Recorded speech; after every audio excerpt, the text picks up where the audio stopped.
जय हिंद दोस्तों, स्वागत है आप सभी का आपके अपने परिवार द लॉजिकल साइंस में। मैं हूं आलोक सिंह नातीस और आज के इस वीडियो सेशन में हम लोग डिस्कस करने वाले हैं भौकाल सीरीज बेस्ड साइंस क्विज के दूसरे पार्ट की। जी हां दोस्तों, इससे पीछे के वीडियो सेशन में हम लोगों ने भौकाल सीरीज बेस्ड साइंस क्विज का पहला पार्ट देखा था, जहां पे हम लोगों ने वैसे क्वेश्चन का क्विज डिस्कस करा था जिसको हम लोग पहले डिस्कस कर चुके थे।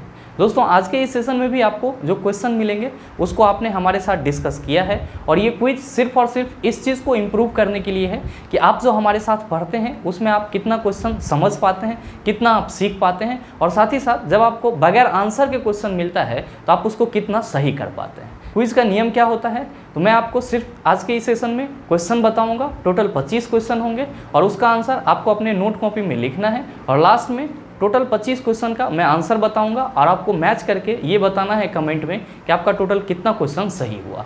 ध्यान में रखिएगा, ये सभी क्वेश्चन मैंने आपके साथ डिस्कस करा है और मेरे ख्याल से आप सभी अच्छे से समझ रहे होंगे। और अगर आप रेगुलर व्यूअर होंगे तो मेरे समझ से आप 25 में से 25 ला सकते हैं और अगर आप 25 में से 25 लाते हैं तो ये आपके लिए एक बेटर परफॉर्मेंस होगा। और साथ ही साथ इस क्विज से आपको ये भी बेनिफिट मिलेगा कि जो आप साइंस क्वेश्चन हमारे साथ पढ़ते हैं वो आपके माइंड में कितना रह पाता है, इस चीज़ को आप खुद ब खुद आंक पाएंगे। तो आइए बिना अपने समय को गंवाए हुए शुरू करते हैं आज के इस सेशन की और चलते हैं पहले क्वेश्चन की तरफ। आपका जो पहला क्वेश्चन है आज के इस क्विज सेशन का, क्वेश्चन नंबर 1 क्या पूछा जा रहा है आपसे पूछा जा रहा है कि दो फोकस दूरियों वाले लेंस का उपयोग डैश से पीड़ित व्यक्तियों द्वारा किया जाता है। पहला ऑप्शन है मायोपिया और हाइपरमेट्रोपिया, दूसरा ऑप्शन है मायोपिया या हाइपरमेट्रोपिया, तीसरा ऑप्शन है मायोपिया लेकिन हाइपरमेट्रोपिया नहीं और चौथा ऑप्शन है हाइपरमेट्रोपिया लेकिन मायोपिया नहीं। क्या होगा इसका आंसर, आप सभी अपने नोट कॉपी में जरूर नोट करेंगे और लास्ट में 25 क्वेश्चन का आंसर मैच करके कमेंट में बताएंगे कि आपका कितना क्वेश्चन सही हुआ है और कितना क्वेश्चन गलत हुआ है। बहरहाल चलते हैं अगले क्वेश्चन की तरफ। आपका जो अगला क्वेश्चन है, क्वेश्चन नंबर 2 क्या पूछा जा रहा है आपसे पूछा जा रहा है कि दूध वाला ताजे दूध में थोड़ा बेकिंग सोडा मिलाता है। पहला ऑप्शन है दूध के अम्लीकरण को रोकने के लिए, दूसरा ऑप्शन है दूध का स्वाद बेहतर बनाने के लिए, तीसरा ऑप्शन है दूध में क्रीम बढ़ाने के लिए, चौथा ऑप्शन है दूध के गाढ़ेपन में सुधार करने के लिए। आंसर आप अपने नोट कॉपी में ज़रूर नोट करेंगे। बहरहाल चलते हैं अगले क्वेश्चन की तरफ। आपका जो अगला क्वेश्चन है, क्वेश्चन नंबर 3 क्या पूछा जा रहा है आपसे पूछा जा रहा है कि 240 वोल्ट वोल्टेज और 0.6 एम्पियर धारा वाले एक विद्युत बल्ब की पावर डैश होगी। ऑप्शन दिया हुआ है 144 वाट, दूसरा ऑप्शन है 400 वाट, तीसरा ऑप्शन है 14.4 वाट, चौथा ऑप्शन है 40 वाट। ध्यान दीजिएगा, न्यूमेरिकल क्वेश्चन को सॉल्व करने के लिए वीडियो को पॉज कर देंगे। पहले आप क्वेश्चन को सॉल्व करके आंसर अपने कॉपी में मेंशन कर लेंगे, फिर आप आगे बढ़ेंगे। बहरहाल चलते हैं अगले क्वेश्चन की तरफ। आपका जो अगला क्वेश्चन है, क्वेश्चन नंबर 4 क्या पूछा जा रहा है आपसे पूछा जा रहा है कि डैश के कारण एस्केलेनकाइमा कोशिकाओं की दीवार मोटी होती है। ऑप्शन दिया हुआ है पेक्टिन, दूसरा ऑप्शन है लिग्निन, तीसरा ऑप्शन है हेमीसेलुलोज और चौथा ऑप्शन है सेलुलोज। आप अपने नोट कॉपी में आंसर जरूर नोट करेंगे। बहरहाल चलते हैं अगले क्वेश्चन की तरफ। आपका जो अगला क्वेश्चन है, क्वेश्चन नंबर 5 क्या पूछा जा रहा है आपसे पूछा जा रहा है कि सोडियम से क्लोरीन की ओर जाने पर परमाणु आकार, ऑप्शन दिया हुआ है बढ़ता है, दूसरा ऑप्शन है घटता है, तीसरा ऑप्शन है पहले बढ़ता है और फिर घटता है और चौथा ऑप्शन है समान रहता है। क्या होगा इसका आंसर, आप सभी अपने नोट कॉपी में ज़रूर नोट कीजिएगा। बहरहाल चलते हैं अगले क्वेश्चन की तरफ। आपका जो अगला क्वेश्चन है, क्वेश्चन नंबर 6 क्या पूछा जा रहा है आपसे पूछा जा रहा है कि कैल्शियम हाइड्रोक्साइड के विलयन से जब कार्बन डाइऑक्साइड गुजरती है तो बनने वाला अवक्षेप का रंग कैसा होता है। ऑप्शन दिया हुआ है स्लेटी, दूसरा ऑप्शन है काला, तीसरा ऑप्शन है नीला और चौथा ऑप्शन है सफ़ेद। मेरे मित्र, इन सब टाइप के प्रश्नों को मैंने अच्छे से डिस्कस कराया है आप सबों को और मेरे ख्याल से इन सब प्रश्नों में आपको कोई खासा परेशानी नहीं होना चाहिए। तो सही आंसर क्या होगा आप अपने नोट कॉपी में ज़रूर मेंशन करते चले जाइएगा ताकि लास्ट में आप सभी आंसर को मैच कर पाओ। बहरहाल चलते हैं अगले क्वेश्चन की तरफ। आपका जो अगला क्वेश्चन है, क्वेश्चन नंबर 7 क्या पूछा जा रहा है आपसे पूछा जा रहा है कि ऊर्जा उत्पादन के दौरान जब हमारी मांसपेशियों की कोशिकाओं में ऑक्सीजन की कमी होती है तो 6 कार्बन अणु डैश कार्बन अणु में परिवर्तित हो जाता है। ऑप्शन दिया हुआ है 5, दूसरा ऑप्शन दिया हुआ है 2, तीसरा ऑप्शन है 3, चौथा ऑप्शन है 1। क्या होगा इसका सही आंसर। चलते हैं अगले क्वेश्चन की तरफ। आपका जो अगला क्वेश्चन है, क्वेश्चन नंबर 8 क्या पूछा जा रहा है आपसे पूछा जा रहा है कि एक घर में एक महीने के दौरान 150 यूनिट की ऊर्जा का प्रयोग किया गया है। जूल में इस ऊर्जा की मात्रा क्या होगी। ऑप्शन दिया हुआ है 9 × 10⁸ जूल, दूसरा ऑप्शन है 5.4 into 10 to the power 8 joule, और तीसरा ऑप्शन है 5 into 10 to the power 8 joule, और चौथा ऑप्शन है 10 into 10 to the power 85 joule. ध्यान दीजिएगा कि न्यूमेरिकल क्वेश्चन को सॉल्व करने के लिए आप वीडियो को पॉज कर देंगे, पहले सॉल्व करके आंसर लिख लेंगे, फिर आप वीडियो में आगे बढ़ेंगे। बहरहाल चलते हैं अगले क्वेश्चन की तरफ। आपका जो अगला क्वेश्चन है, क्वेश्चन नंबर 9, क्या पूछा जा रहा है आपसे पूछा जा रहा है कि 3 बिलियनों x, y और z के pH मान क्रमशः 2, 11 और 7 हैं। उन्हें हाइड्रोजन आयन सांद्रता के अवरोही क्रम में व्यवस्थित कीजिए। पहला ऑप्शन है ZYX, दूसरा ऑप्शन है XZY, तीसरा ऑप्शन है YZX, चौथा ऑप्शन है XYZ। क्या होगा सही आंसर? मैंने इस क्वेश्चन को भी अच्छे से बताया है, तो सही आंसर क्या होगा आप सभी अपने नोट कॉपी में ज़रूर नोट करेंगे। बहरहाल चलते हैं अगले क्वेश्चन की तरफ। आपका जो अगला क्वेश्चन है, क्वेश्चन नंबर 10, क्या पूछा जा रहा है आपसे पूछा जा रहा है कि जिन पदार्थों की गंध अम्लीय क्षारीय माध्यम में बदल जाती है उन्हें डैश कहा जाता है। पहला ऑप्शन है संश्लेषित सिंथेटिक सूचक, दूसरा ऑप्शन है अम्ल क्षार सूचक, तीसरा ऑप्शन है घ्राण ऑल्फैक्टरी सूचक, और चौथा ऑप्शन है प्राकृतिक सूचक। बताइए क्या होगा इसका आंसर? आप अपने नोट कॉपी में ज़रूर नोट कीजिएगा। बहरहाल चलते हैं अगले क्वेश्चन की तरफ। आपका जो अगला क्वेश्चन है, क्वेश्चन नंबर 11, क्या पूछा जा रहा है आपसे पूछा जा रहा है कि विसरण के बारे में निम्नलिखित में से क्या सही नहीं है।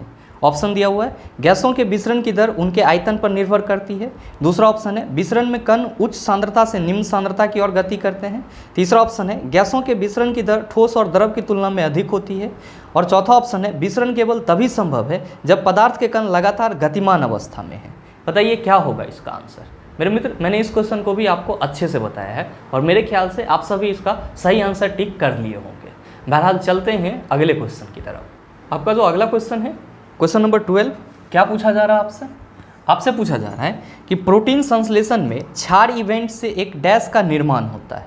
ऑप्शन दिया हुआ है DNA प्रति, दूसरा ऑप्शन है RNA प्रति, तीसरा ऑप्शन है mRNA प्रति, और चौथा ऑप्शन है DNA और RNA प्रति। क्या होगा इसका सही आंसर? इस चीज़ को भी मैंने अच्छे से डिस्कस करा है, तो आप सभी आंसर अपने नोट कॉपी में ज़रूर नोट करेंगे। बहरहाल चलते हैं अगले क्वेश्चन की तरफ। आपका जो अगला क्वेश्चन है, क्वेश्चन नंबर 13, क्या पूछा जा रहा है आपसे पूछा जा रहा है कि सोल्डर डैश मिश्र धातु है। पहला ऑप्शन है कॉपर और जिंक का, दूसरा ऑप्शन है निकेल, कॉपर और जिंक का, और तीसरा ऑप्शन है कॉपर और टीन का, और चौथा ऑप्शन है लेड और टीन का। क्या होगा इसका सही आंसर? आप सभी मेरे ख्याल से सही आंसर टिक कर लिए होंगे। तो बहरहाल चलते हैं अगले क्वेश्चन की तरफ। आपका जो अगला क्वेश्चन है, क्वेश्चन नंबर 14, क्या पूछा जा रहा है आपसे पूछा जा रहा है कि एक पौधे के बीज में आगामी पौधा डैश के रूप में होता है। ऑप्शन दिया हुआ है वर्तिकाग्र, दूसरा ऑप्शन है बीजांड, तीसरा ऑप्शन है अंडाशय, चौथा ऑप्शन है भ्रूण। क्या होगा इसका आंसर? आप सभी इस क्वेश्चन का भी आंसर टिक कर लिए होंगे और आप सभी अपने नोट कॉपी में जरूर लिखते चलिएगा आंसर, क्योंकि लास्ट में आपको मिलाना भी है। बहरहाल चलते हैं अगले क्वेश्चन की तरफ। आपका जो अगला क्वेश्चन है, क्वेश्चन नंबर 15, क्या पूछा जा रहा है आपसे पूछा जा रहा है कि जब प्रकाश की किरण सघन माध्यम से विरल माध्यम में जाती है तो किरण, पहला ऑप्शन दिया हुआ है कि गति बढ़ जाएगी और वह अभिलंब से दूर झुक जाएगी, दूसरा ऑप्शन है कि गति बढ़ जाएगी और वह अभिलंब की ओर झुक जाएगी, तीसरा ऑप्शन है कि गति कम हो जाएगी और अभिलंब से दूर झुक जाएगी, और चौथा ऑप्शन है कि गति कम हो जाएगी और वह अभिलंब की ओर झुक जाएगी। बड़ा ही सरल सा क्वेश्चन है, थोड़ा सा आप दिमाग लगाएंगे तो आसानी से बन जाएगा और सही आंसर नोट कॉपी में ज़रूर नोट करेंगे। बहरहाल चलते हैं अगले क्वेश्चन की तरफ। आपका जो अगला क्वेश्चन है, क्वेश्चन नंबर 16, क्या पूछा जा रहा है आपसे पूछा जा रहा है कि एक ग्रह मान लें जिसका द्रव्यमान और त्रिज्या पृथ्वी के द्रव्यमान और त्रिज्या का 1/3 है।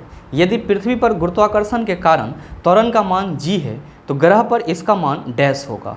ऑप्शन दिया हुआ है 1/9g, दूसरा ऑप्शन है 9g, तीसरा ऑप्शन है 1/3g, और चौथा ऑप्शन है 3g। क्या होगा इसका आंसर?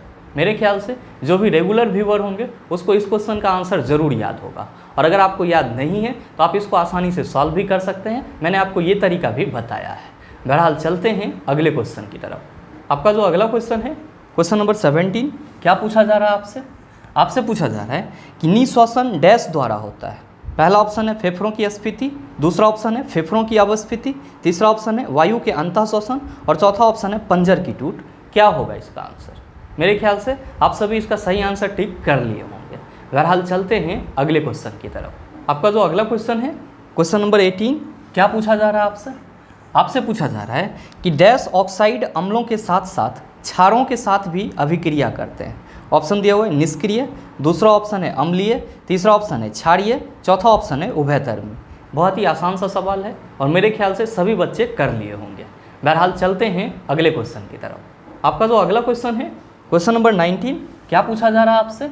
आपसे पूछा जा रहा है कि निम्नलिखित में से कौन सा कथन गलत है सभी रज्जु की कॉर्डेटा के बारे में। ध्यान दीजिएगा, आपसे क्वेश्चन करा जा रहा है कि आपको यहाँ पे जो 4 ऑप्शन दिया गया है इसमें से कौन सा ऑप्शन कॉर्डेटा संघ के जंतु के बारे में गलत है।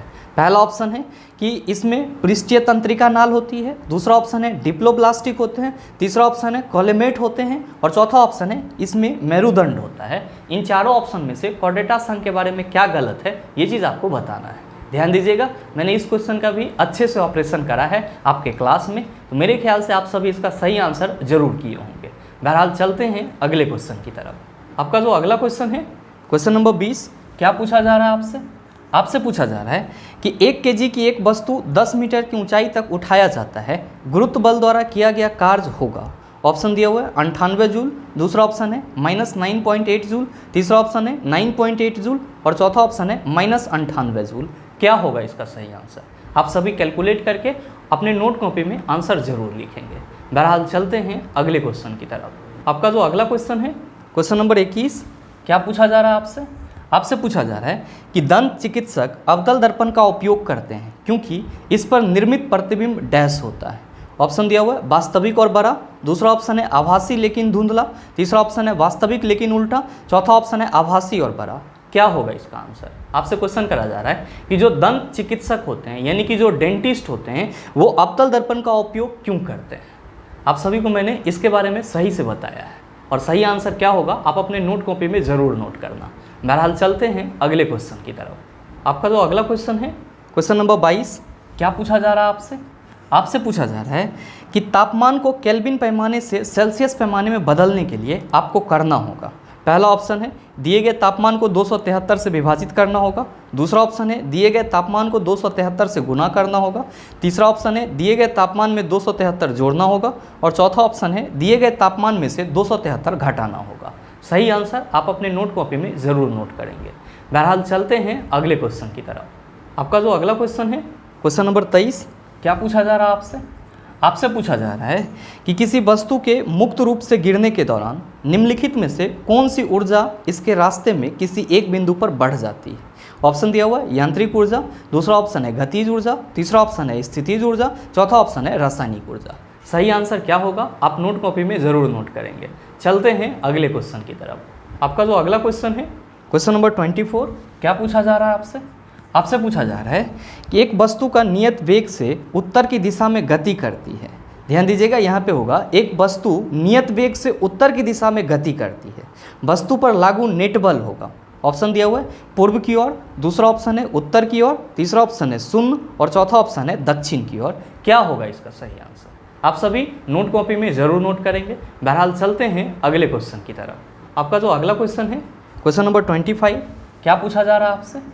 आपसे पूछा जा रहा है कि भ्रूण के लिए भोजन संग्रहित करने वाली जनन कोशिकाओं को डैश कहा जाता है। ऑप्शन दिया हुआ है मादा युग्मक, दूसरा ऑप्शन है जुगमेट, तीसरा ऑप्शन है नर युग्मक, चौथा ऑप्शन है समयुग्मक। क्या होगा इसका आंसर बताइए? मैंने इसको कल ही बताया है, तो सही आंसर आप अपने नोट कॉपी में ज़रूर नोट कीजिएगा।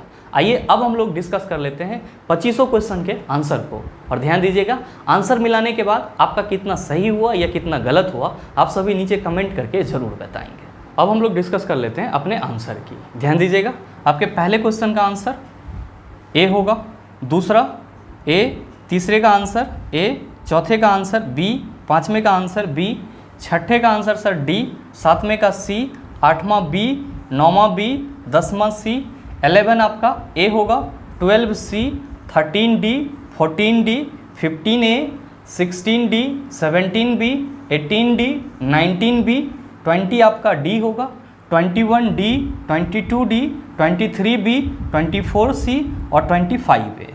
मेरे मित्र, आप सभी अपना आंसर चेक करके नीचे कमेंट में अपना स्कोर ज़रूर बताइएगा कि आपका स्कोर क्या रहा। साथ ही उम्मीद करते हैं कि ये क्विज़ आप सबों को अच्छा लगा होगा। अगर आपको अच्छा लगा तो क्विज सेशन को लाइक कीजिएगा, ज़्यादा से ज़्यादा शेयर कीजिएगा, ताकि वैसे बच्चों तक भी क्विज पहुंच पाए जो ग्रुप डी के ओरिजिनल पेपर पे अपने आप को आंकना चाहते हैं। और हाँ, अगर आप चैनल पर नए हैं तो सब्सक्राइब करके बेल आइकन दबा लीजिएगा, ताकि इस तरह के एग्जाम रेलेवेंट वीडियो का नोटिफिकेशन सबसे पहले आपके पास पहुँचे और आप उसको सबसे पहले देख पाओ। मिलते हैं फिर अगले सेशन में, तब तक के लिए best of luck. Thank you, have a nice day.